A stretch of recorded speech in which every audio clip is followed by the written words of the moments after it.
As the US goes to the polls, Iran is threatening to launch another attack on Israel. The Ayatollah told a group of students at the weekend that the Islamic theocracy would launch what he described as a tooth-breaking attack against the Jewish state. Joining us now is the executive manager at the Australia, Israel and Jewish Affairs Council, Joel Burney. Joel, thanks for your time this evening. This threat from the Ayatollah comes one day after Iran's former foreign affairs minister told Lebanese media that Iran now has the capacity to produce nuclear weapons. Now, Israel chose not to target Iran's nuclear facilities in their bombing raid last month. Was that a mistake? Well, thank you both for having me tonight. Look, obviously the rhetoric coming out of Iran is a serious and quite concerning escalation. The fact that Iran is now suggesting that it can break out to produce a nuclear weapon and then ultimately, and God forbid, use it, it should not become as a surprise to people as my organisation and many other organisations and governments around the world for the past couple of decades have been sounding the alarm about Iran's nuclear program. Let's be honest, they have highly enriched uranium up to weapons grade and past weapons grade material. They have the delivery systems. The question is as to how long it can actually take them to break out. On current estimations, it could be in the matter of weeks, if not by more conservative estimates to be about 3 to 6 months. So a nuclear Iran is not just destabilising to the region, to the Middle East, but is destabilising to the globe.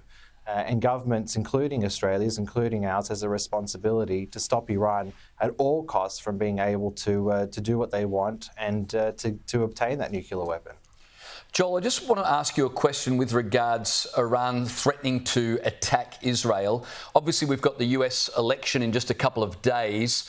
Would that factor into the Iranian regime's thinking on when an attack might take place? I think it's a fair assumption to say that it does play some part in their calculations as to whether or not to strike or not. But we need to understand exactly where Iran is at the moment. So we all know that Israel's been fighting since October 7, a seven-front war, where the head of the snake is clearly the Islamic Republic of Iran. They're on the ropes at the moment. Make no mistake, with Hezbollah and Hamas in the debilitated state that they're in currently, and other proxies, including the Houthis and militias in Syria and Iraq, Israel has quite effectively been able to attack those proxy armies throughout the past 12 months.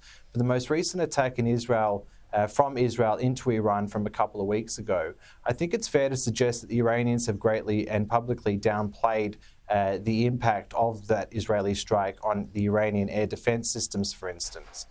So whilst we hear a lot of bluster, whilst I do think that the election coming up next week will play a role, and from what I'm seeing just in the past couple of hours, there is significant chatter that, at least on the Israeli side, that they are expecting some type of attack from Iran.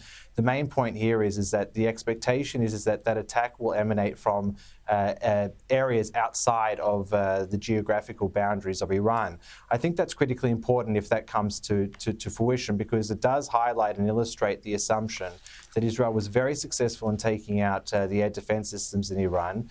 And if Israel was to retaliate into Iranian territory for this potential strike to come in the next day or so, you would suspect that it would be quite debilitating for the Iranians if Israel was to do that. Absolutely. Now, Joel, the Foreign Minister Penny Wong wants Israel to reverse its decision to ban UNRWA from giving humanitarian support in Gaza. But I've got to say, Joel, let's not forget that Israel's parliament voted overwhelmingly to declare UNRWA a terrorist group after, of course, several staffers were linked to Hamas. Why is the West, including Australia, still persisting in its support of UNRWA? Danica, this is a very, very good question. So as you point out, the Israeli Knesset voted recently to preclude UNRWA from being able to operate inside Israeli territory. So there's 3 quick points that I want to raise here. Firstly, the legislation itself does not preclude the activities of UNRWA in Gaza and the West Bank. So the humanitarian assistance that it's offering, it still will continue to offer. And Benjamin Netanyahu was at pains to make sure that the global community was aware that even though they were banning UNRWA activities inside Israel proper, that did not stop their activities inside Gaza and the West Bank. The important part of that is that UNRWA is not the only provider of aid in Gaza or the West Bank, and is not the largest contributor to aid.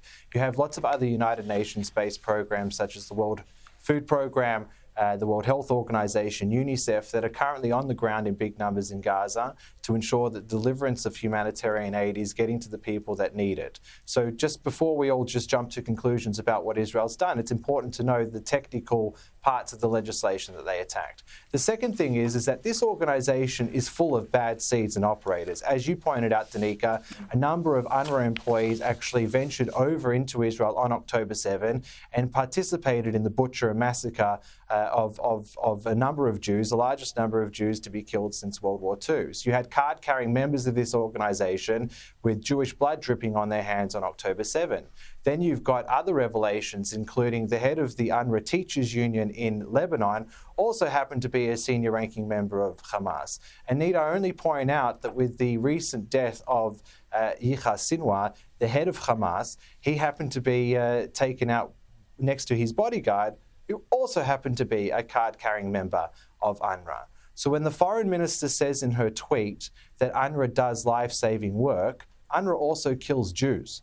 So I think that that's critically important when we're talking about $20 million of Australian taxpayer dollars going to an organisation that is infested with terrorists and people linked to terror.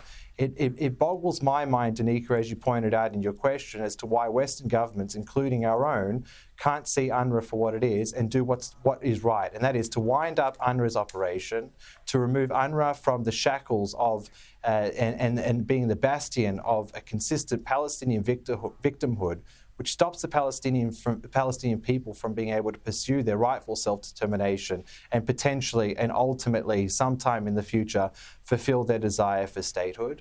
But instead, all we're doing is focusing on keeping this terror organization or organization that's connected to terrorists afloat to ultimately and unfortunately kill more Jews. Joel Burney, you've said it very, very well. We appreciate you joining us tonight. Thank you.